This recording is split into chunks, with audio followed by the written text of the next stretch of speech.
Hi guys, this is गियाया and एक question है जो बहुत पूछा जाता है। फर्स्ट ऑफ ऑल तो मेरे मुस्लिम व्यूअर के लिए रमजान मुबारक। आपका रमजान अच्छा जाए, आप रोजे रख रहे हो, बहुत अच्छी बात है। आपका अच्छा जाए रमजान।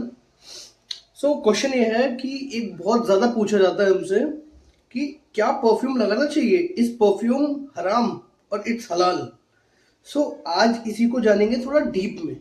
नॉर्मल सी बात है, एक परफ्यूम बनता है अल्कोहल से। अल्कोहल एज हमें पता है इस्लाम में अलाउड नहीं है। क्या ये अल्कोहल यूज कर सकते हैं हम? क्या मुस्लिम वेयर कर सकते हैं ये अल्कोहल वाला परफ्यूम? मैं इस पे एक छोटा सा एग्जांपल दूंगा। पहले चाहते हैं कि ये बनता कैसे है, इसके अंदर अल्कोहल। थोड़ी हिस्ट्री के बारे में बात कर ले तो अल्कोहल जो होता है वो कुरान में प्रोहिबिटेड है। कुरान में सिर्फ अल्कोहल ही प्रोहिबिटेड नहीं है, कोई भी इंटॉक्सिकेंट्स जिससे बूज मिलता है, जिससे नशा होता है, वो सारा ही प्रोहिबिटेड है, सब कुछ ही बैन है। सिर्फ अल्कोहल नहीं, जिस भी चीज को ड्रिंक करने से या कंज्यूम करने से नशा होता है, थोड़ा सा भी माइंड डाइवर्ट होता है, जिससे प्रेयर में या जो इबादत होती है, इबादत में अगर कुछ भी प्रॉब्लम आती है, इश्यूज आते हैं, हर्डल्स आते हैं, वो हर एक चीज, हर इंटॉक्सिकेंट बैन है, प्रोहिबिटेड है। एक चीज निकल के आती है कि अल्कोहल, ये कंजम्पशन इंटॉक्सिकेंट, एक वर्ड निकल के आता है जिसको कहते हैं खम्र। जितने मेरे मुस्लिम व्यूअर्स हैं वो सारे समझ गए होंगे मैं क्या कहना चाह रहा हूँ। इसमें होता क्या है कि लाइक अल्कोहल प्रोहिबिटेड क्यों था, बैन क्यों था, हराम क्यों है अल्कोहल कंज्यूम करना? इसीलिए हराम है क्योंकि जब कोई भी पर्सन अल्कोहल कंज्यूम करता है वो अपनी सैनिटी में नहीं रहता, मतलब अपने होश और हवास में नहीं रहता। वो अल्कोहल कंज्यूम करने के बाद अपने आपे से बाहर निकल जाता है। जो चीजें वो करने में डरता था या जो चीजें करने में उसको एथिकल नहीं लगता था, तो वो चीजें भी कर जाता है अल्कोहल पीने के बाद, अल्कोहल कंज्यूम करने के बाद। या फिर कोई भी intoxicants, whatever we can say. Main point ये है कि अल्कोहल बैन या हराम होने का रीजन ये है कि सैनिटी रहे एंड रिमेम्बरेंस ऑफ गॉड जाए ना। या जब भी प्रेयर करने जाते हैं, नमाज पढ़ने जाते हैं, तो उसमें जो ऊपर गॉड है, स्पिरिचुअल पावर है, अल्लाह है, उनका रिमेम्बरेंस वो जाना नहीं चाहिए। उनकी, उनके जो प्लेस है, उनकी प्रायोरिटी है, वो वहीं पे रहनी चाहिए। इस्लामिक लीडर्स जो होते थे वर्ल्ड वाइड, तो उनकी एक स्पेशलिटी होती थी, वो डिसीजन, जजमेंट उनका बहुत अच्छा था, इसलिए उन्होंने वर्ल्ड के काफी काफी जगह रूल किया। सो स्ट्रेटजीज, जो उनकी स्ट्रेटजीज थी, वो अल्कोहल कंजम्पशन के बाद थोड़ी सी डिस्पेयर होती जा रही थी, थोड़ी कमजोर होती जा रही थी। तो उसके लिए जो प्रॉफिट मोहम्मद थे, उन्होंने बोला कि ज्यादा क्वांटिटी में जो नुकसान कर सकता है उसकी एक छोटी सी क्वांटिटी भी हराम है। इस वजह से अल्कोहल बैन हुआ। अब क्वेश्चन आता है, बात तो हमने सारी कर ली, अब क्वेश्चन आता है कि क्या परफ्यूम का अल्कोहल हराम है या हलाल है? Let me tell you. इसके अंदर जो अल्कोहल यूज होता है वही सेम अल्कोहल होता है जो पीने के लिए यूज होता है, like ethanol. But ethanol ethanol generate किया जाता है लाइक ग्रेन से, या वाइन के रूप में किसी फ्रूट से, ग्रेप से, या लाइक वी कैन से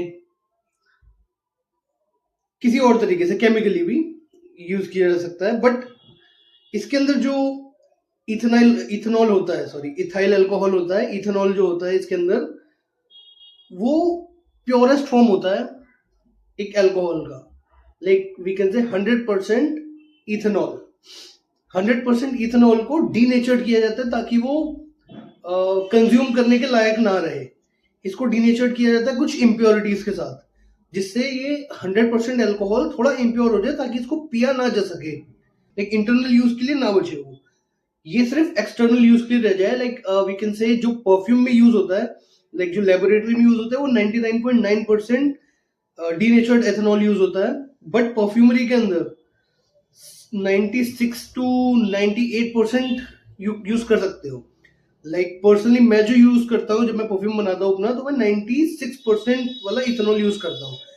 वो ऑलरेडी डीनेचर्ड होता है कुछ इम्प्योरिटीज के साथ। लाइक जैसे कि ये परफ्यूम है, लाइक ये हम लगाते हैं, लाइक बॉडी पे लगाया मैंने, लेट्स टेक एन एग्जांपल। मैंने इसको बॉडी पे लगाया, क्या मुझे ये परफ्यूम लगाने से कुछ नशा हुआ? क्या थोड़ा सा बूज आया? No, nothing. मैं इसको दिन में 4 से 6 बार भी लगा लूंगा, मुझे इतना सा भी नशा नहीं आएगा। मेरा जजमेंट जो है वो जरा सा भी नहीं हिलेगा। या मैं अगर भगवान को याद करता हूँ या फिर मैं अल्लाह को याद करता हूँ, तो मुझे बिल्कुल भी उसमें कोई प्रॉब्लम नहीं आएगी। सो कहने का मतलब सीधा सीधा ये है कि इथेनॉल को यूज किया जा सकता है परफ्यूम में एक छोटे अमाउंट के, लाइक ये नहीं कि बिल्कुल, लाइक लाइक इसका भी एग्जांपल बताया तो मैं, बॉडी के अंदर जो पोर्स होते हैं छोटे छोटे, वो एब्जॉर्ब करना शुरू कर देते हैं किसी भी चीज को, जो भी आप लगाते हो वो एब्जॉर्ब करना शुरू कर देते हैं। तो ये अल्कोहल लगाकर, अगर सोचते हो आपकी एक स्प्रे में 1 मिलीलीटर भी नहीं आता होगा, मैंने 4 स्प्रे किए, टोटल ½ ml भी नहीं आएगा इसमें, और ½ ml के अंदर भी मेरे ऑयल्स हैं। एंड मैं बता देता हूँ इसका काम यूजुअली होता क्या है। ऑयल एंड अल्कोहल परफ्यूम के अंदर आप बॉडी पे लगाते हो, आपने एक स्प्रे किया, एक पंप से आपने एक स्प्रे मारा। अल्कोहल का काम है कि ऑयल के मॉलिक्यूल ब्रेक करके आपकी बॉडी पे स्प्रेड कर देना इवनली। सो इसमें क्या होता है कि आपका ऑयल जो होता है वो फर्स्ट आपकी बॉडी पे स्टिक होता है। इथेनॉल जो होता है वो सबसे पहले उड़ जाता है, डिफ्यूज हो जाता है एनवायरमेंट में। आपने लगाया 2 मिनट के बाद, 2 मिनट बहुत बड़ा मुश्किल, बहुत बड़ी बात कह रहा हूँ, अराउंड 1 से 1.5 मिनट के अंदर आपको इथेनॉल उड़ जाएगा। आपको इथेनॉल की स्मेल भी नहीं आने वाली, ना कोई इफेक्ट रहेगा उसका, बचेगा तो सिर्फ ऑयल, जो इसके अंदर शायद इतना सही होगा, सिर्फ ऑयल बचेगा, बाकी सारा उड़ जाएगा। So according to me, like ये मैं नहीं कह रहा, मैंने भी काफी रिसर्च की इसके बारे में। सो मैं आपकी स्क्रीन पे लेके डाल दूंगा, यू कैन सी हियर। सो यहाँ मैंने देखा कि इसमें शायद वर्ड्स भी लिखे होंगे, आप ये एक बार चेक कर सकते हो अगर कोई लाइक फर्दर डाउट है तो। अकॉर्डिंग टू मी, लाइक एक नॉर्मल सेंस के हिसाब से भी मैं तो ये मानता हूँ कि जो प्रॉफिट मोहम्मद थे, उन्होंने भी ये बताया था दैट आप आप अल्कोहल कंज्यूम करोगे, आपकी जजमेंट में कोई इश्यूज नहीं आने चाहिए एंड आपको नशा नहीं होना चाहिए। सो यही उनका मेन मोटिव था, एंड इससे कोई नशा नहीं होता। तो मेरे अकॉर्डिंग तो ये एक काफी अच्छी चीज है। एंड लाइक आप अतर लगाते हो वो भी चलेगा, वाटर बेस्ड परफ्यूम भी आते हैं वो भी चलेंगे, बट इसमें कोई हर्ज नहीं है। जो मैं बता सकता हूँ, जितना मुझे पता है, जितनी मुझे नॉलेज है, जितने मेरे फ्रेंड्स हैं मुस्लिम, वो सारे यूज करते हैं। नमाज के टाइम पे भी जाते हुए यूज कर लेते हैं, एंड लाइक वो यूज करते हैं। एंड अभी रमजान चल रहे हैं तो वो भी यूज करके इसको वेयर करते हैं लाइक फॉर होल डे। सो मेरे अकॉर्डिंग तो ये एक मिथ है अकॉर्डिंग टू मी। बाकी I can't say anything, Allah knows the best. So